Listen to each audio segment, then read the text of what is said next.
to know how to do it. Do you want to know how I started my very first $4 million business when I was struggling from paycheck to paycheck and had no money, but there was no way, and you fill in the blank, I was staying where I was? I started selling all kinds of stuff around me. I sold stuff we needed. I sold stuff we didn't need. I sold stuff I shouldn't have bought. I sold tons of items for like $5 to $10. Back then it was just eBay. We didn't have Craigslist. We didn't have any of that. We didn't even have video. You guys have no idea how spoiled you are. We didn't have video. We were just starting to get photos, and we were just starting to get, like you heard about MySpace Tom?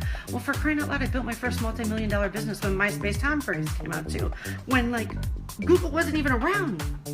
I had an Overture account, and I had to get a Google account. Now, I'm doing everything I can to impart knowledge so other people can do more than I ever did more quickly. See, that's the case with a mentor. I'm not like just a coach. A coach usually takes something else that somebody else has done or helps you make great decisions for your life, your business, whatever. I'm mentoring you on what I've done for many, many years, and I continue to do. And I continue to invest into myself. I have spent $150,000 in the last 90 days to come back and show my 2,000 students what I did with the ads, what works, what doesn't work, how to make more money, how they can make more money. And people always go, oh my God, what you could have done to feed the poor with that $150,000. Get over yourself. That $150,000 made over $600,000. You better believe I'm feeding the poor and helping the homeless and helping single moms. Not to mention my course is over 1,000% less than most people charge. I only charge $97. Everybody else charges like $477, $1,000, whatever. And you know what? I have no need to promote myself or brag on this or whatever, but I have a need to jump through my computer and get a hold of you and help you to make a difference in this world, because if I can help you, then you can be giving. My $150,000 investment could go to you creating jobs, and that person creating jobs, and that person giving money away, and that person succeeding, and that person funding adoptions, and that person rescuing people out of the slave trade. It's not about me. It's about us. It's going to take our community. And so I'm running ahead as a forerunner, doing some stuff so you guys can do it more quickly, more effectively, more easily in your own unique way.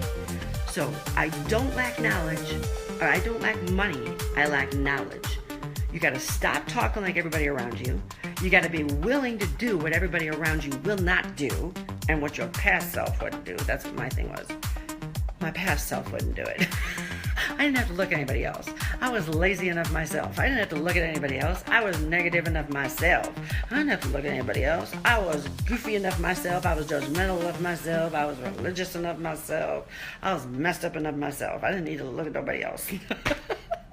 And so the other thing is you've got to get around people doing what you want to do. You cannot live as an island and think you're going to change your life. I get it. I had all kinds of trauma, all kinds of pain, hid behind the computer for years. I was very afraid of people. The church hurt me. The world hurt me. I had been sexually molested as a young girl, raped in my 20s, like horrific, horrific trauma. None of this stuff should be possible aside from God. He is amazing. He has not only healed me, He has not only rescued me. I have gone through so much counseling, so much healing, so much therapy so that I could stand before you today and say, the devil is a freaking liar, and if he didn't take me out, baby, he can't take you out. And if you quit, you are gonna regret it. If you don't do this thing, you're gonna regret it. Quit kidding yourself. If you quit, then what are you gonna do? So you quit. You give up. Okay, fine. Here we are. I quit. Now I'm not worrying anymore. Now what? Now what? Now you regret it. Now God comes and hunts you down because that gift inside of you is irrevocable.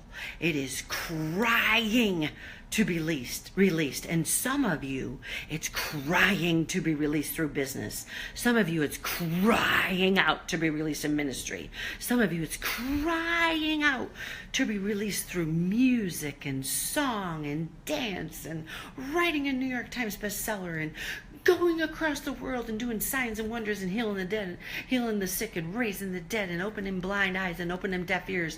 You know what? That thing inside of you that God put there is irrevocable. He ain't taking it back. So the next thing is up to you. So I'm here to ask you, right here on Facebook, right in between cat videos, talking Chewbacca mamas and babies who are cuter than should be legal. I'm in the midst of all of that in your feed, ready to say, what are you going to do? What are you going to do? I have lived my own Shawshank Redemption climbing through the poop, and I'm ready to show you if you're ready. You can find the link on my last post where I talked about it. You can go to my website at arealchange.com. Don't give me the excuse that you don't have the link. You know why? Entrepreneurs don't wait. They don't wait. They don't wait and go, well, I don't have the money. Sure, let me put this down. Let me show you something. An entrepreneur does not go, well, I don't have the money. Well, I don't have the time. Well, I don't have the link. Well, I don't have help. Well, I don't have. Well, I don't have. Well, I don't have. Well, I don't have. No, an entrepreneur is like, get the heck out of my way. I'm going to make it happen. I will find the money. I will find the knowledge. I will find the time. I will find the people. I won't give up. I won't give up. I won't give up. I won't freaking give up. Did you get the dance? I won't give up. Anyway, I'm getting out of control here. Out of control. Turn it down, turn it down, turn it down, turn it down. I don't want to turn it down. I turned it down for so many freaking years. I am 53 years old and I ain't turning it down, baby. I am not turning it down until Jesus takes me out. So get used to it. I am the one in my family with the most amount of energy. My kids look at me sometimes and they're like, for crying out loud, even on her sick day, she's got more energy. Don't give up. If you don't chase this thing, you're going to regret it. And if you go see God use somebody else with what he assigned for you to do, because you were too lazy and didn't do nothing, and the kingdom's going to shout out for somebody else to partner, you're going to regret it. So move it, baby, move it. And if you just jumped on this video, watch the whole thing. The whole recording will be at the top of my page in a few minutes. Now I need to get back to my little nap, because when my little Luca wakes up, and then we're going to have some Mexican food, because oh my word, ain't nothing like Mexican food in my home state of Arizona. And then we're going to say cheese and get all kinds of pictures taken. So talk to you later. Bye.